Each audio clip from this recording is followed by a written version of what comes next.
Good morning all. So morning wrap అంటే morning charts reply ఇవాళ. So Bitcoin and Dow Jones చూద్దాం నేను ఎలా రియాక్ట్ అయ్యాను మార్కెట్. అంటే ఇవి బిట్ కాయిన్ 24 hours కదా. సో మనం నైట్ డిస్కస్ చేద్దాం ఎట్లా ఉంది ఇవాళ మార్నింగ్ ఎలా అంటే ఎట్లా ఓవరాల్గా రియాక్ట్ అయింది అనేది. ఇప్పుడు ఓపెనింగ్ ఎలా రియాక్ట్ అయిందని చూద్దాము బిట్ కాయిన్ ఇప్పుడు.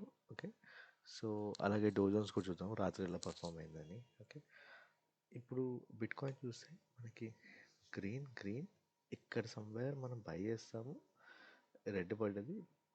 ఓకే, గ్రీన్ గ్రీన్ ఇక్కడ రెడ్ వచ్చినప్పుడు రెడ్ మనకు తెలియదు రెడ్ పడుతుందని, బట్ బై చేస్తాము.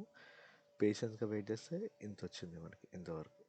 ఓకే, ఇక్కడ ఎక్కడైనా ఎగ్జిట్ అయ్యవచ్చు మనకి. ఇక్కడ పైన ప్రాబ్లం ఏంటంటే పైన ఏ లెవెల్స్ అనేవి లేవు, ఎక్కడి వరకు వెళ్తుందో గ్యారంటీ లేదు. దానివల్ల పివట్ వేసుకోవాలి. సో ఇప్పుడు పివట్ వేసాను, ఇక్కడ బై చేస్తాం, R1 దగ్గర సెల్ చేస్తాం, సింపుల్. ఓకే, ఒక ట్రేడ్ అయిపోయింది. సో డోజోన్స్ చూద్దాము.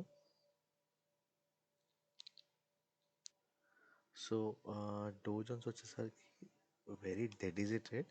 మన నేను రెడ్ పడి కింద పడుతుందేమో అని ఎక్స్పెక్ట్ చేస్తాం, కానీ గ్రీన్ పడ్డది.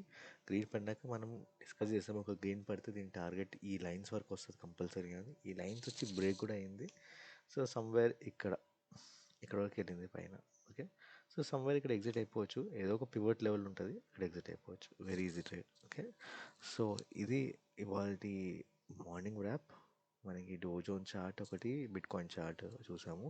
అలాగే ఈవినింగ్ మనం ఇండియన్ మార్కెట్ చార్ట్స్ కూడా చూద్దాం. ఓకే, ఎలా పర్ఫామ్ చేస్తాయని ఎంట్రీ ఎగ్జిట్స్ అని. Okay, thanks for watching.